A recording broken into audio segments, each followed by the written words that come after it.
அன்பனேயர்களே அனைவருக்கும் இனிய வணக்கம். இது Vatican top 10 sponsor by black thunder, Ooty main road, Mettupalayam. Vatican top 10 நிகழ்ச்சியை ஒளிபரப்ப உதவியவர்கள் black thunder, Lucky Falls at Black Thunder, Ooty main road, Mettupalayam. நேயர்களே, கத்தோலிக்க திருவின் தலைமையிடமாம் வத்திக்கானின் செயல்பாடுகளை உலகறிய செய்வதே இந்த நிகழ்ச்சியின் நோக்கம். அந்த வகையில் இந்த வாரம் திருத்தந்தை 14ஆம் லியோ அவர்களின் முதல் 3 மாதங்கள், ஹிரோஷிமா நாகசாகி குண்டுவெடிப்பின் 80ஆம் ஆண்டு, தூரின் திருத்துகள் போலியானதா என பல நிகழ்வுகள் காத்திருக்கின்றன. அனைத்தையும் அறிந்து கொள்ள வாருங்கள், இன்றைய நிகழ்ச்சிக்குள் போகலாம்.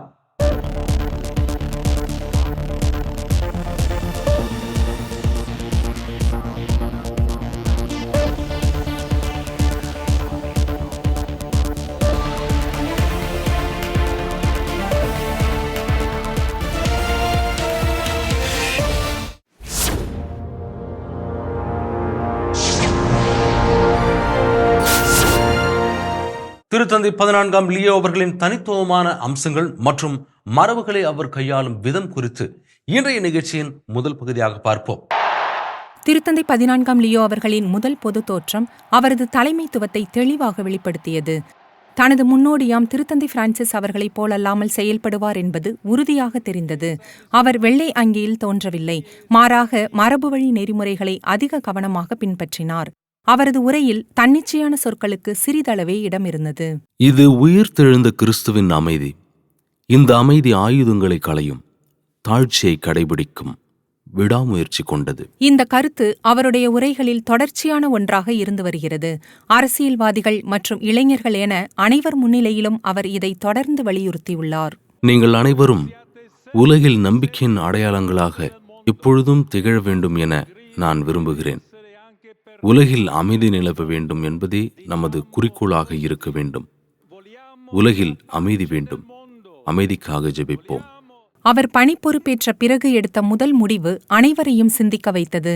தனது உடன் உழைப்பாளர்களை தேர்ந்தெடுப்பதற்கு அவர் கால அவகாசம் கோரினார். அதன் மூலம் அவர் அனைத்து கியூரியா பதவிகளையும் தற்காலிகமாக புதுப்பித்து வத்திக்கான் நிர்வாகம் ஸ்தம்பித்து போவதை தடுத்தார். கோட்பாட்டு விஷயங்களில் அவர் இதுவரை மிகவும் தெளிவாக இருந்துள்ளார். உதாரணமாக, திருப்பீடத்தின் தூதர்களுடனான சந்திப்பில் திருமணம் என்பது ஒரு ஆணுக்கும் பெண்ணுக்கும் இடையிலான ஒன்றிப்பின் அடையாளம் என்பதை அவர் மீண்டும் உறுதிப்படுத்தினார். அரசனிய செயல்பாடுகளை பொறுத்தவரையில் கடந்த 3 மாதங்களில் அமெரிக்காவின் ஜே.டி. வான்ஸ் மற்றும் உக்ரைன் தலைவர் ஜெலன்ஸ்கி போன்ற 20க்கும் மேற்பட்ட உலக தலைவர்களை அவர் சந்தித்துள்ளார். அவர் ஜெலன்ஸ்கி அவர்களை கோடைக்கால இல்லமான கேசல் கேண்டல்ஃபோவில் சந்தித்தார். அங்கு அவர் ஓய்வுக்காக சென்றிருந்தார்.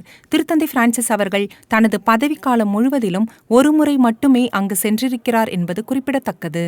திருத்தந்தை 14ஆம் லியோ அவர்கள் எளிதில் அணுகக்கூடியவராக தெரிகிறார். ஒருவேளை அவரது முன்னோடியைப் போல துணிவானவராகவோ அல்லது வெளிப்படையாக பேசுபவராகவோ இல்லாமல் இருக்கலாம். ஆனால் நிச்சயமாக எளிதில் அணுகக்கூடியவர். கேசல் கேண்டல்ஃபோவில் அவர் ஒரு முதியோர் இல்லத்திற்கு சென்றார். ரோமில் யூபிலியின் போது மருத்துவமனையில் அனுமதிக்கப்பட்டிருந்த இளம் ஸ்பானிய சிறுவனை காண பம்பினோ ஜேசு மருத்துவமனைக்கு அவர் சென்றார். திருத்தந்தை லியோ அவர்கள் மரபுகளில் மிகவும் கவனம் செலுத்துகிறார் என்பது உண்மைதான் என்றாலும் அவர் எளிமையானவராகவும் இயல்பானவராகவும் இருக்கிறார். அருகிலுள்ள புனித அகுஸ்தினார் துறவற மடத்திற்கு பல முறை சென்றிருக்கிறார். இத்தாலிய டென்னிஸ் வீரர் ஜானிக் சின்னர் அவர்களோடு இருந்தபோது அவர் மிகவும் நிதானமாகவும் காணப்பட்டார். தனது முன்னோடியான திருத்தந்தை பிரான்சிஸ் அவர்களின் உரைகளை அடிக்கடி மேற்கோள் காட்டுவது திருத்தந்தை 14ஆம் லியோ அவர்களின் கவனிக்கத்தக்க பண்பு என்பது கவனிக்கத்தக்கது.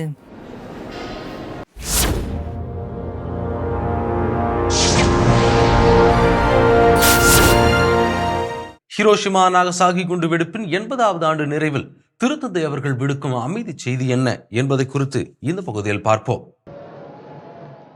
ஞாயிற்றுக்கிழமையன்று புனித பேதுரு சதுக்கத்தில் அர்ஜென்டினா, பிரேசில், பெரு மற்றும் குரோஷியாவின் கொடிகள் நிரம்பியிருந்தன. ஒவ்வொரு வாரமும் போலவே திருத்தந்தை 14ஆம் லியோ அவர்களின் வார்த்தைகளை கேட்க ஆயிரக்கணக்கானோர் கூடியிருந்தனர். மூவேளை ஜெபத்திற்கு பிறகு தற்போதைய சர்வதேச விவகாரங்கள் குறித்து கருத்து தெரிவித்த திருத்தந்தை ஹிரோஷிமா மற்றும் நாகசாகி குண்டுவெடிப்புகளின் 80வது ஆண்டு நிறைவை குறிப்பிட்டு அமைதிக்காக அழைப்பு விடுத்தார். முடிவுகளை எடுப்பவர்கள் அந்த முடிவுகளின் விளைவுகளையும் தங்கள் பொறுப்பில் கொள்ள வேண்டும்.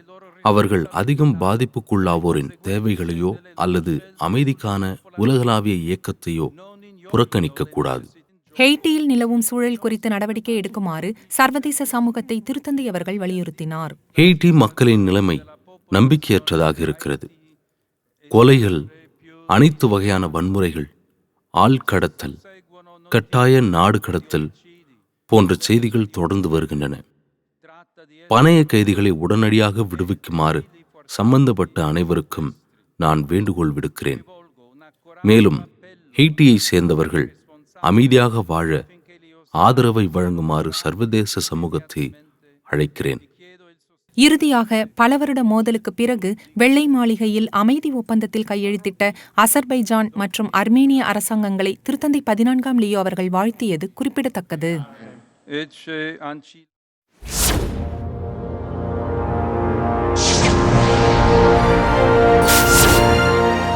ஹிரோஷிமா நாகசாகி மீதான அணுகுண்டு தாக்குதலின் 80வது ஆண்டு நிறைவில் அந்த கொடூர தாக்குதலில் இருந்து தப்பியவர்களின் நினைவுகளை இந்த பகுதியை பார்ப்போம். அது 2ஆம் உலகப் போர் அதன் இறுதி நாட்களில் இருந்த காலம். ஜப்பான் சரணடைய மறுத்ததால் மோதலை விரைவாக முடிவுக்கு கொண்டுவர அமெரிக்கா ஒரு வழியை தேடிக் கொண்டிருந்தது. அப்போதுதான் அவர்கள் முதல் அணுகுண்டை ஹிரோஷிமா மீதும் பின்னர் 2வது குண்டை நாகசாகி மீதும் வீசினர். ஆயிரக்கணக்கான மக்கள் உடனடியாக உயிரிழந்தனர். நகரங்கள் இடிபாடுகளில் மூழ்கின. கதிர்வீச்சின் விளைவுகள் தலைமுறையாக தொடர்ந்தன. அந்த கொடூரமான தாக்குதலில் இருந்து தப்பிய சிலரில் செஸ்துகோ தர்லோவும் ஒருவர். தனது 13வது வயதில் அவர் சந்தித்த அந்த பயங்கரமான நாளை அவர் நினைவு கூர்ந்தார். காலை 8:15 மணிக்கு இராணுவ தலைமையகத்தின் மர கட்டிடத்தின் 2வது மாடியில் நான் இருந்தேன். அது குண்டுவெடிப்பின் மையப்பகுதியிலிருந்து 1.8 கிலோமீட்டர் தொலைவில் இருந்தது. அந்த நேரத்தில் ஜன்னல் முழுவதும் நீல வெள்ளை ஒளியை கண்டேன். பின்னர் ஏற்பட்ட காற்றில் பறந்து மிதப்பது போன்ற உணர்வு எனக்கு இன்னும் நினைவிருக்கிறது. அதோடு நான் மயங்கிவிட்டேன். முழுமையான இருளிலும் அமைதியிலும் நான் சுய நினைவுக்கு வந்தபோது எனக்கு என்ன நடந்தது என்று புரிந்தது. நான் மரணத்தை எதிர்கொண்டதாக நினைத்தேன். நான் இறந்து கொண்டிருப்பதாக நினைத்தேன். ஏனென்றால் என் உடலை நகர்த்த முயன்றேன், ஆனால் முடியவில்லை. இவரின் இந்த வார்த்தைகள் குண்டுவெடிப்பின் தருணத்திற்கே நம்மை கொண்டு செல்கிறது மற்றும் அவரைப் போலவே உயிர் பிழைத்தவர்களின் வலியை உணர வைக்கிறது. இது உலக வரலாற்றை குறித்த ஒரு நிகழ்வாகும். உண்மையில் அது இன்றும் நினைவு கூறப்படுகிறது. உதாரணமாக, சமீபத்திய திருத்தந்தையர்கள் தங்கள் பதவிக்காலம் முழுவதும் இதை எப்போதும் மனதில் வைத்திருந்திருக்கிறார்கள். திருத்தந்தை 2ஆம் ஜான் பால் அவர்கள் 1981 ஜப்பானுக்கு சென்றார். ஹிரோஷிமாவை நினைவு கூர்வது அணு ஆயுத போரை வெறுப்பதாகும் என்ற அவர் விட்டுச் சென்ற செய்தி இன்றும் எதிரொலிக்கிறது. 2010ஆம் ஆண்டில் திருத்தந்தை 16ஆம் பெனடிக்ட் அவர்கள் புனித பேதுரு சதுக்கத்தில் பாம்டு வெர்ஜின் என்று அழைக்கப்படும் ஒரு திருவுருவத்தை நிறுவினார். நாகசாகி அணுகுண்டு வீச்சின் போது சேதமடைந்த இந்த முகத்தின் தலைப்பகுதி மட்டுமே பாதுகாக்க முடிந்தது. திருத்தந்தை பிரான்சிஸ் அவர்களும் ஜப்பானின் இந்த இரு நகரங்களுடனும் தொடர்பு கொண்டிருந்தார். 2019ஆம் ஆண்டு மார்ச் மாதத்தில் நடந்த அவரது பொது சந்திப்புகளில் ஒன்றின் போது இதை அவர் நினைவு கூர்ந்தார். So there will never again be another Nagasaki, so there will never again be another Hiroshima.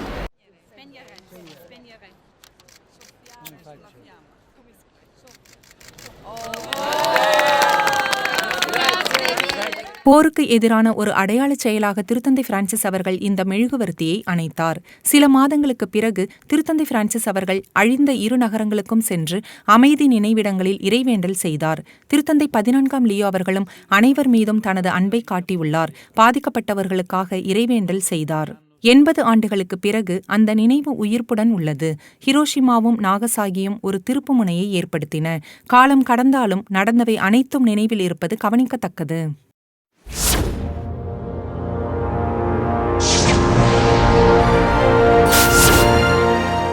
யூபிலி பயணத்தின் போது நோய்வாய்ப்பட்ட ஸ்பானிய சிறுவனை திருத்தந்தை அவர்கள் மருத்துவமனையில் நேரில் சந்தித்த நெகிழ்ச்சியான சந்திப்பின் விவரங்களை இந்த பகுதியில் பார்ப்போம். தோர் வெர்காத்தாவில் நடைபெற்ற ஜெப ஆராதனையின் போது 10 லட்சம் இளைஞர்களுக்கு முன்பாக ஸ்பானிய திருப்பயணி ஒருவருக்காக ஜெபிக்குமாறு திருத்தந்தை 14ஆம் லியோ அவர்கள் கேட்டுக்கொண்டார். திருத்தந்தை அவர்கள் அச்சிறுவனுக்காக இறைவேண்டல் செய்ததோடு வத்திக்கானுக்கு சொந்தமான பம்பினோ ஜேசு குழந்தைகள் மருத்துவமனைக்கு சென்று 15 வயது சிறுவனை நேரில் சந்தித்தார். இந்த சந்திப்பின் எந்த காட்சிகளும் வெளியிடப்படவில்லை.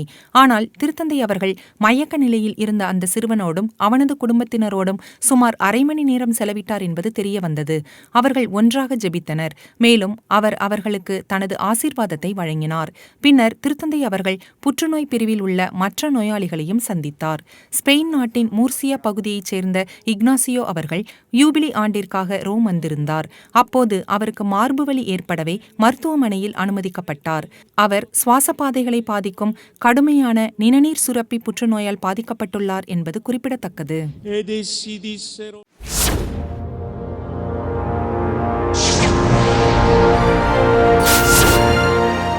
திருத்தந்தை 16 பெனடிக்ட் அவர்கள் எழுதி இதுவரை வெளிவராத கடிதம் தற்போது வெளிவந்திருக்கிறது. அதில் இடம்பெற்றிருந்த தகவல் குறித்து இந்த பகுதியில் பார்ப்போம். திருத்தந்தை 16 பெனடிக்ட் அவர்கள் எழுதிய இதுவரை வெளிவராத ஒரு கடிதம் தற்போது வெளிச்சத்திற்கு வந்துள்ளது.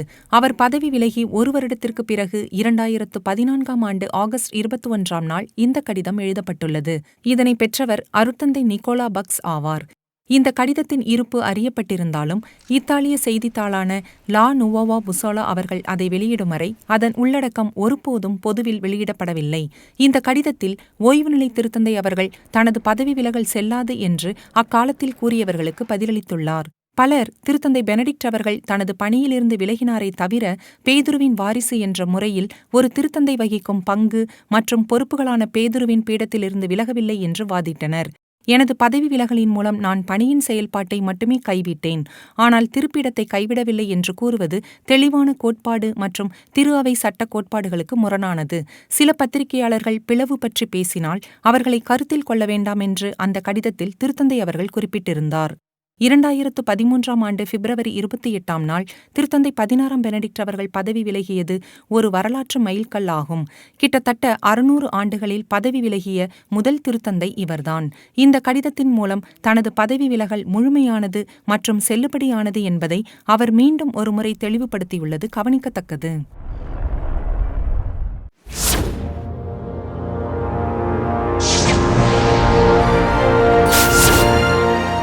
ரோமையின் கோடை காலத்தில் நிகழ்ந்த அற்புத பனிப்பொழிவின் காரணமாக ஒவ்வொரு ஆண்டும் கொண்டாடப்படும் பனிமய அன்னையின் திருவிழா குறித்து இந்த பகுதியில் பார்ப்போம்.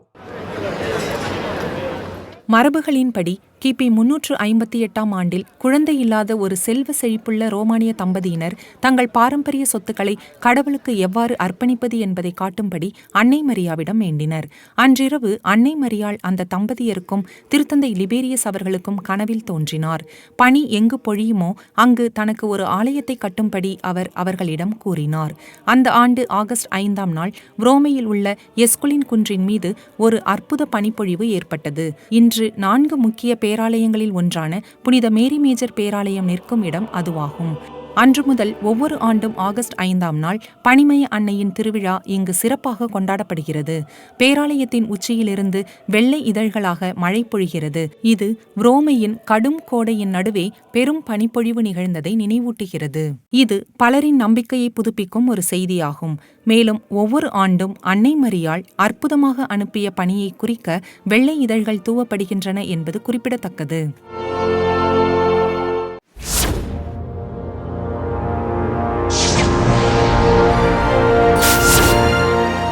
பல மாத இழுபறிக்கு பிறகு திருப்பிடத்திற்கான புதிய அமெரிக்க தூதுவராக பிரையன் பர்ச் அவர்கள் நியமிக்கப்பட்டிருப்பது தொடர்பான தகவலை இந்த பகுதியில் பார்ப்போம். பல மாதங்களாக செனட் சபையில் நிலவி வந்த இழுபறிக்கு பிறகு முன்னாள் கத்தோலிக்க வாக்கு தலைவர் பிரையன் பர்ச் அவர்களை திருப்பிடத்திற்கான அமெரிக்க தூதுவராக அமெரிக்க செனட் சபை உறுதி செய்துள்ளது. அதிபர் ட்ரம்ப் அவர்கள் பிரையன் பர்ச் அவர்களை 2024 ஆண்டு டிசம்பர் மாதத்தில் பரிந்துரைத்தார். அப்போது பர்ச் அவர்கள் தனது மகிழ்ச்சியையும் பெருமையையும் வெளிப்படுத்தி திருப்பிடத்திற்கான அமெரிக்க தூதராக பணியாற்றுவதற்காக அதிபர் ட்ரம்பால் பரிந்துரைக்கப்பட்டதில் நான் பெருமை அடைகிறேன் என்று சமூக ஊடகங்களில் ஒரு அறிக்கை வெளியிட்டார். இந்த இழுபறி பர்ச் அவர்களுக்கு மட்டுமல்ல, 50க்கும் மேற்பட்ட ட்ரம்பின் நியமனங்களும் ஜனநாயக கட்சியினரால் தடுக்கப்பட்டன. அமெரிக்க ஊடகங்களின்படி சர்வதேச ஒத்துழைப்புக்காக அர்ப்பணிக்கப்பட்ட மற்றும் அமெரிக்காவின் மனிதாபிமான பிரிவாக கருதப்படும் USAID நிறுவனத்தை நிரந்தரமாக மூடியதற்கு பதிலடியாக இது நிகழ்ந்தது. அதிபர் ஜோ பைடன் காலத்தில் திருப்பீட தூதுவராக பணியாற்றி கடந்த ஜூலையில் தனது பதவியிலிருந்து விலகிய ஜோ டெனெல்லி அவர்களை தொடர்ந்து பர்ச் அவர்கள் பதவியேற்பார். அப்போதிலிருந்து அமெரிக்க தூதர் பதவி காலியாகவே இருந்து வருகிறது. நான் முதல் முறையாக திருத்தந்தையை சந்தித்த போது அவர் என்னிடம் இது ஒரு கடினமான காலம் என்றார். மேலும் அங்குள்ள மோதல்கள் குறித்து அது அப்படித்தான் இருந்து வருகிறது என்று கூறினார். வெறுப்பின் முகவர்கள் பலர் அங்கே இருக்கிறார்கள். நாங்கள் முயற்சி செய்வது என்னவென்றால் இந்த உலகில் சமாதானத்தை அடையக்கூடிய சில வழிகளை கொண்டு வருவதுதான். பர்ச் அவர்கள் ஒரு கத்தோலிக்கர். அவர் திருத்தந்தை 14ஆம் லியோ அவர்கள் வளர்ந்த அதே நகரத்தில் வளர்ந்தவர். அதாவது எதிர்காலத்தில் 2 சிகாகோ நகரவாசிகள் அமெரிக்க வத்திக்கான் கூட்டணியை வழிநடத்துவார்கள் என்று குறிப்பிடுவது கவனிக்கத்தக்கது.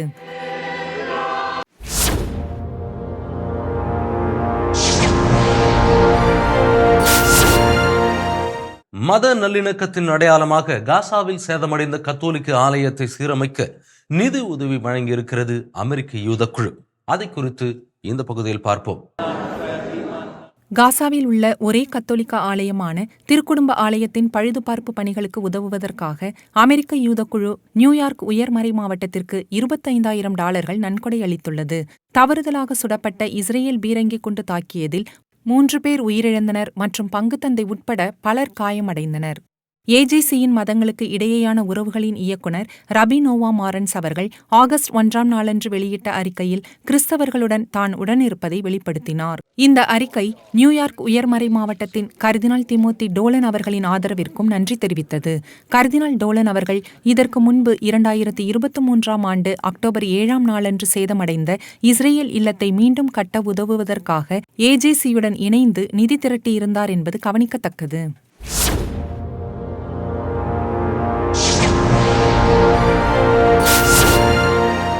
இயேசுவின் உடலை போர்த்திய துணி என்று நம்பப்படும் தூரின் திருத்துகில் குறித்த புதிய ஆய்வு சர்ச்சையை ஏற்படுத்தியிருக்கிறது. அது தொடர்பாக வழங்கப்படும் அறிவியல் ரீதியான பதில்களை இந்த பகுதியில் பார்ப்போம். கோட்பாட்டின்படி இது இயேசுவின் உடலை அடக்கம் செய்வதற்காக போர்த்தப்பட்ட துணியாகும். மனித வரலாற்றில் அதிகம் ஆய்வு செய்யப்பட்ட துணி இதுவே. இருப்பினும் ஒரு புதிய ஆய்வு இப்போது அதற்கு நேர்மாறான ஒரு கருத்தை முன்வைப்பதாக தெரிகிறது. தூரின் திருத்துகில் அல்லது ஓவியேட்டோவின் திருமுகத்திரை பற்றி என்ன கூறப்பட்டாலும் அது தவறாகவே இருந்தாலும் எங்களுக்கு மிகுந்த ஆர்வத்தை ஏற்படுத்துகிறது. இந்த ஆய்வு 1970கள் மற்றும் 1980களில் ஏற்கனவே நிராகரிக்கப்பட்ட ஒரு ஆய்வு கருதுகோளை மீண்டும் உயிர்ப்பிக்கிறது. திருத்துகிலில் உள்ள உருவம் ஒரு மனித உடலுடன் ஏற்பட்ட தொடர்பினால் உருவானதல்ல, மாறாக இடைக்காலத்தில் ஒரு புடைப்பு சிற்பத்தை பயன்படுத்தி உருவாக்கப்பட்டது என்று அது கூறுகிறது. அந்த முறையை பயன்படுத்தி உருவத்தை உருவாக்குவது தீவிரமான சிக்கலை ஏற்படுத்தும். முதலாவது, 4.5 மீட்டர் துணியை சில பகுதிகளை அதிகமாகவும் மற்ற பகுதிகளை குறைவாகவும் எரிக்காமல் ஒரே சீராக வைப்பதற்கு அந்த சிலையை எந்த வெப்பநிலைக்கு சூடாக்க வேண்டும் என்பதுதான். திருத்துகளில் இருப்பது ஒரு உருவம் மட்டுமல்ல, உடல் திரவங்களின் கரைகளும் அதில் உள்ளன, குறிப்பாக இரத்தம். ஆனால் இரத்தம் 50 டிகிரி செல்சியஸுக்கும் அதிகமான வெப்பநிலையில் சிதைந்துவிடும். பிரச்சனை என்னவென்றால் திருத்துகிலில் உள்ள இரத்தம் இயற்கைக்கு மாறாக சிவப்பாக காணப்படுகிறது. ஸ்பானிய சிண்டோனாலஜி மையத்தின் கூற்றுப்படி இந்த ஆய்வுக்கு அறிவியல் நம்பகத்தன்மை இல்லை. மேலும் இது அறிவியலை அடிப்படையாக கொண்டிராமல் தொழில்நுட்பத்தை மட்டுமே அடிப்படையாக கொண்டுள்ளது. உண்மையில் இந்த அடக்கத்துணி இயேசு கிறிஸ்துவை போர்த்த பயன்படுத்தப்பட்டதுதான் என்பதை அறிவியல் பூர்வமாக நிரூபிப்பது சாத்தியமற்றது. நாம் உறுதியுடன் இதை நபர் என்று சொல்ல முடியாது. ஆனால் தூரின் திருத்துகில் மற்றும் ஓவியடோவின் திருமுகத்திரை ஆகியவை நமது காலத்தின் முதல் நூற்றாண்டில் ரோமானிய மாகாணமான யூதேயாவில் ஒரு யூதரை அடக்கம் செய்ய பயன்படுத்தப்பட்ட அடக்கு துணிகளாக இருப்பதற்கான அனைத்து தகுதிகளையும் பூர்த்தி செய்கின்றன என்று நாம் கூறலாம். அது நாசரேத்தின் இயேசுதான் என்று நம்மால் உறுதிப்படுத்த முடியாது. ஏனென்றால் விஞ்ஞானிகளாகிய எங்களால் அதை நிரூபிக்க முடியாது. ஆனால் அவராகத்தான் இருக்க வேண்டும் என்பது எங்களின் விருப்பம். இந்த சர்ச்சைக்கான பதிலடியாக தூரின் திருத்துகிலின் நம்பகத்தன்மையை மறுக்கும் ஆய்வுக்கு அறிவியல் ஆதாரம் இல்லை என்பதை நிரூபிக்கும் அறிவியல் வாதங்களை வழங்கி அந்த மையம் ஒரு அறிக்கையை வெளியிட்டுள்ளது குறிப்பிடத்தக்கது.